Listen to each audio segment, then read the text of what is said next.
Testing, 1, 2, 3, 4. Good morning, everyone. Welcome to the mural dedication ceremony today.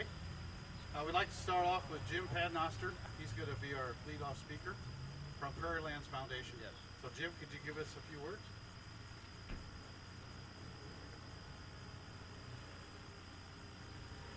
On behalf of Prairie Lands Foundation, Board of Directors, and our governing members,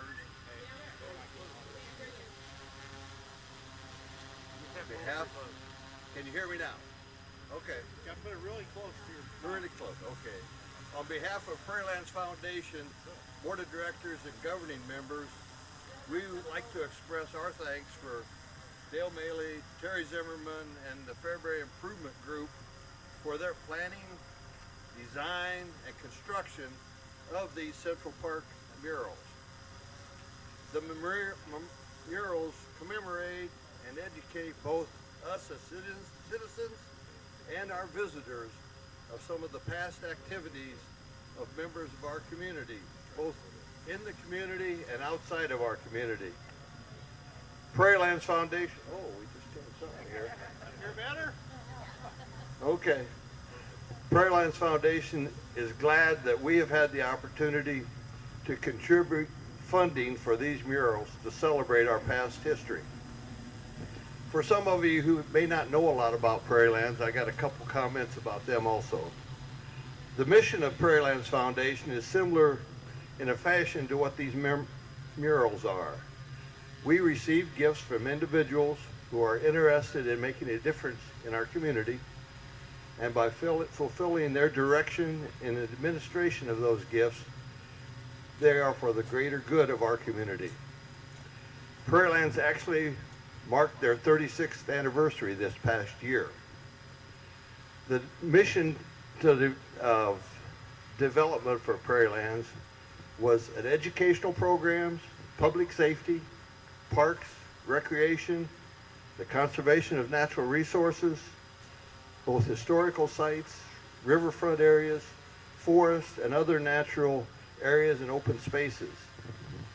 Gifts made to Prairie Lands Foundation during this past 36 years have gone towards funding several projects in town.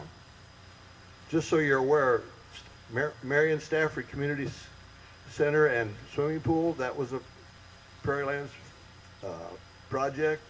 North Park was part of our activities.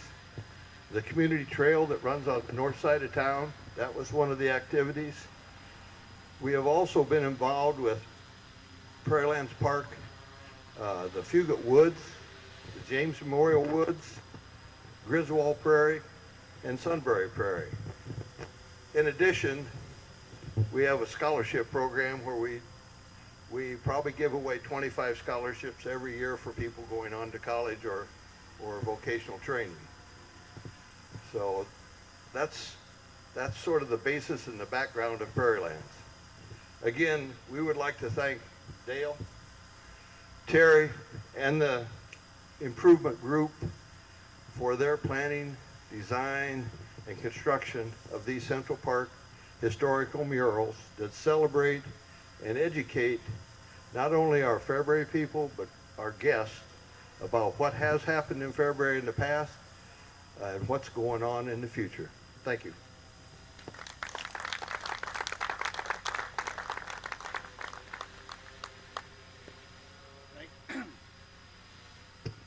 Thank you, Jim.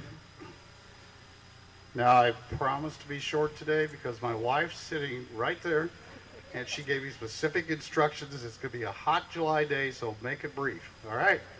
I want to thank everyone for attending today. My name is Dale Maley, if you don't know who I am.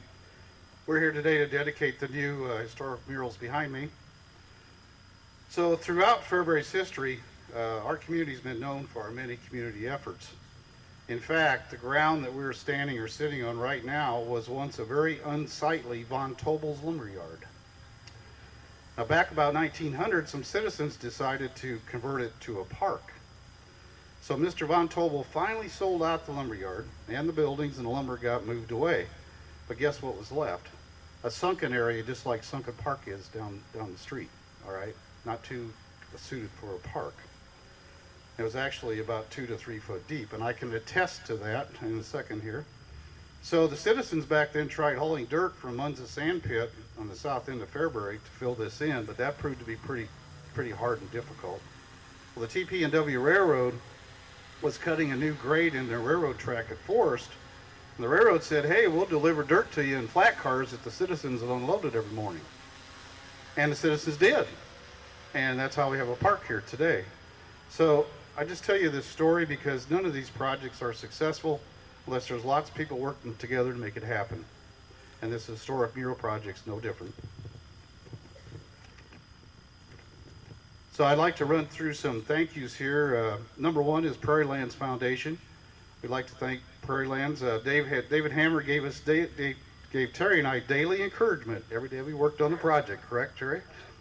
And also for generously covering the cost of the project. I'd like to thank Mayor Lynn Dameron and City Council for giving us the okay to do this.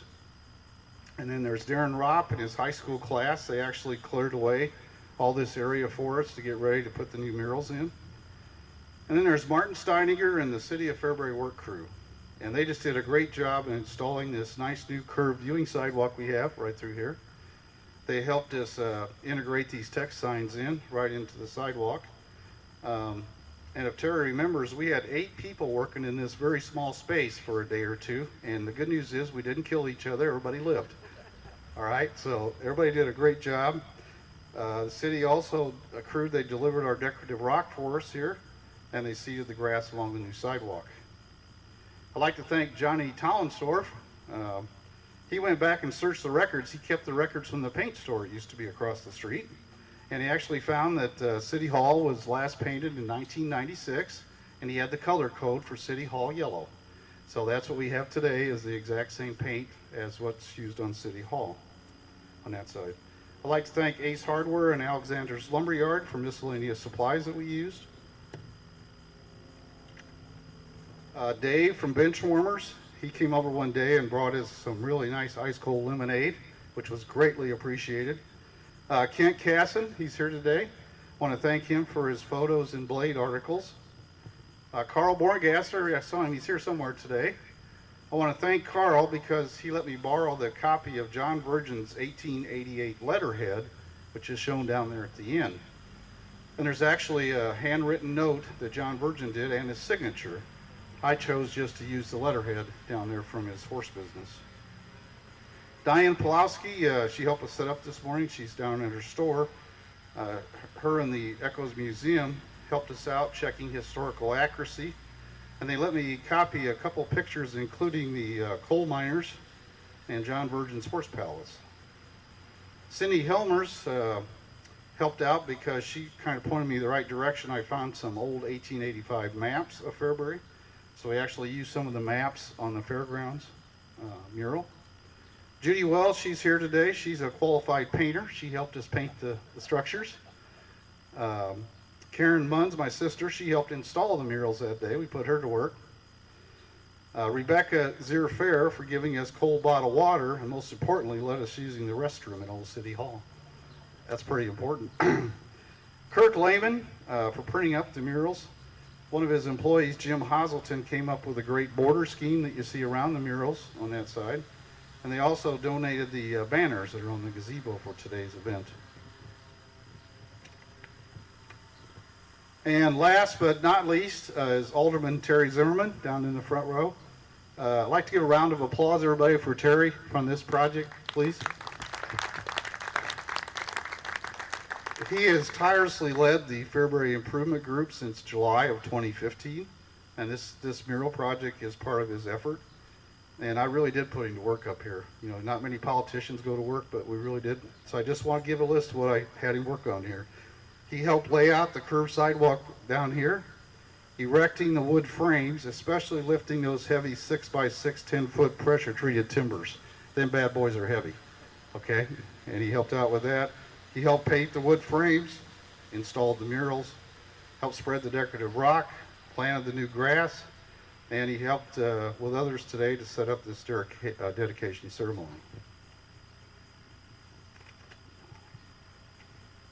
I just briefly want to run through the 5 murals just quickly. Number one is the TP&W Railroad. We selected that because without the railroad, there would be no Fairbury. It was established when the railroad came through town. Coal mining was a big, big thing. It drove the growth of Fairbury for a lot of years on that side. So that's coal mining. Francis Townsend, Fairbury's most nationally famous citizen. He led a nationwide movement to come up with some kind of old age pension plan. And we don't really appreciate it today, but his movement had clubs in all 50 states.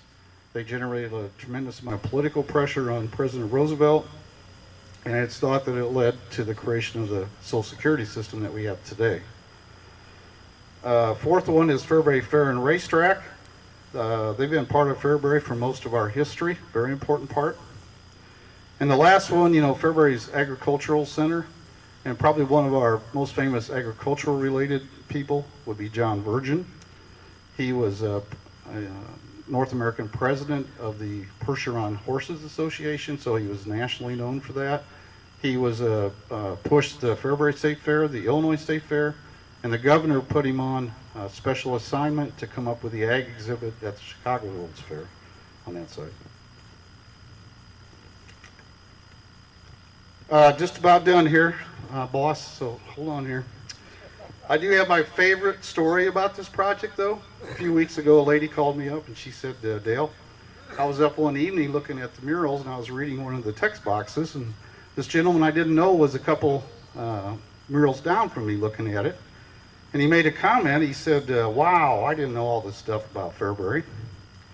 And she heard it, but she didn't say anything. And then he said, wow, I didn't know they were going to erect all this stuff in the park here. And the lady says, well, do you get the blade? And the man replies back, says, well, yes, I do. And she says, well, didn't you read there's been coverage in the Blade about this project? Well, no, I just read the obituaries.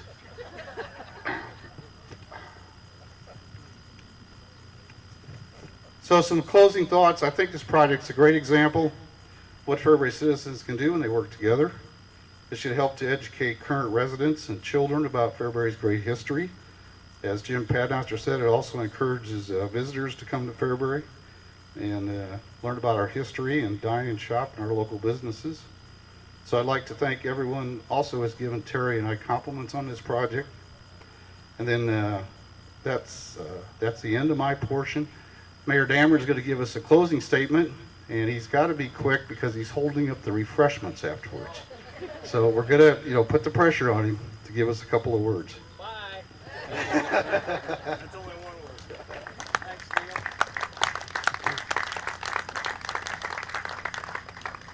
Neil. This isn't as long as it looks. It's typed and double spaced. I used to do this with note cards, but I've discovered with age that I look at the note card and say, now what was that I meant to say? Actually, I'm going to touch just a little bit on what I think the history, what the volunteers of Fairbury have done for this town. I've always thought that's one of our strongest traits, was the volunteerism of this community. That if there's ever a need, that there's a group formed that was determined to make it possible. They got together and they got it done.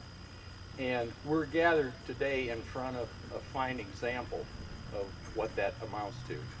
Throughout the years, we've seen many results. Going back 70 years, the group felt they needed a midget track to attract people to Fairbury. The group was formed, raised funds, built the track. I have an old Blade picture of my grandfather with a tile spade out there volunteering to help build the track. 60 years ago, a group decided we needed a swimming pool because we were swimming in the sand pit and the creeks. Formed a group, formed a board, raised funds, built a swimming pool. About 50 years ago, Indian Creek Country Club had a ratty old clubhouse, sand greens. Nobody wanted to play. They decided we need to do something about it. So there again, they went out, they raised funds, they got volunteers. The clubhouse, of course, was built with donated money, but all of the greens, the tees, the whole sprinkler system was all done with volunteers with donated heavy equipment from local contractors. 40 years ago, the Little League needed some fencing and dugouts. Some of the local organizations funded it, furnished the volunteers, put up all the fencing you see, the dugouts, built the concession stand so that they would have a place to play ball. When Prairie Central formed out here, they needed a concession stand. And that beautiful concession stand you see, the Booster Club raised the money for it, and it was built 100% by volunteers at nights, weekends, and all of that. About 25 years ago, we formed a downtown redevelopment committee. The result of that was the nicer street lights you see on the other side, the trees that we unfortunately had to cut, and they got the old city hall that was built in 1892 put on the National Historic Register as part of what they did. They received the governor's hometown award from the state of Illinois for that. A few years ago, they decided that we needed a Boys and Girls Club for something to do in Fairbury. Same thing. A group of volunteers went out, raised the money, got the manpower, did the build-up on the inside for the Boys and Girls Club, and inside the Stafford building. The Brian Munn Safety Complex down the street is a shining example. A need was determined that they had to have it. The people of this town donated $350,000, and that's what made it possible. Just recently, the Lions Club came through and painted all the railings in Fairbury. Donated time, donated equipment. Several months ago, Terry came up with the idea for this group. He and Dave Slagle started hosting citizens meetings to brainstorm of how to make Fairbury more attractive and to lure more people. This project is a result of that. We thank Dale for all the efforts that he's put in for research to make this project possible. He did research on the topics as you just heard, you're well aware of. He spent a lot of time doing that. He designed the murals to make sure they're history accurate and really highlighted some of Fairbury's history. Dale's become what I would call our local historian. I've listened to him on the radio. He's given lectures. He's written books. They're available on Amazon. They're worth reading. And the thing I like about it, he's brought to light our history. And he's brought to light the history for our young people to read, and for old guys like me can read it and reminisce about some of the stuff that I can remember. I was, a few weeks ago, reading The Blade, and all of a sudden I'm looking at the 120-year-old column, and I said, you know, I knew that guy and we did work for him. So that tells you you're getting old, but you do like to reminisce. So on behalf of the city, I'd like to thank Dale for his design, Dale and Terry for all the hard work that they put in this project, and thank the others who helped to make it a possibility. I feel that Fairbury citizens have always answered the call when there's a project needed or someone was in dire straits and needed help. I've always thought that Fairbury was a little city with a very big heart, and I'd like to thank all the volunteers over the years who've made this a great place to live. And a special thanks goes to the citizens who've been coming to these meetings, coming up with these ideas, and brainstorming what we can do to make it better. And believe me, they got more projects in the pipeline. In fact, when I was thinking about this, I saw their list, and it reminds me of a song from my generation. It was titled "We've Only Just Begun," and I think that pretty much encapsulates their spirit. Thank everybody for coming, and thanks for supporting this group in this city. Have a good day.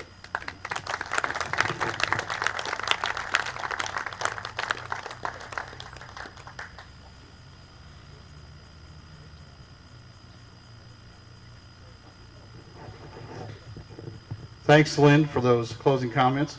So please get up, walk around, get some refreshments over there at the tables. The ladies are all ready over there to help you out. Look at the mural some. If you've got any questions, any history questions, ask Terry, you know. All right. So thanks, everyone, for attending today. That concludes our dedication ceremony. Thank you.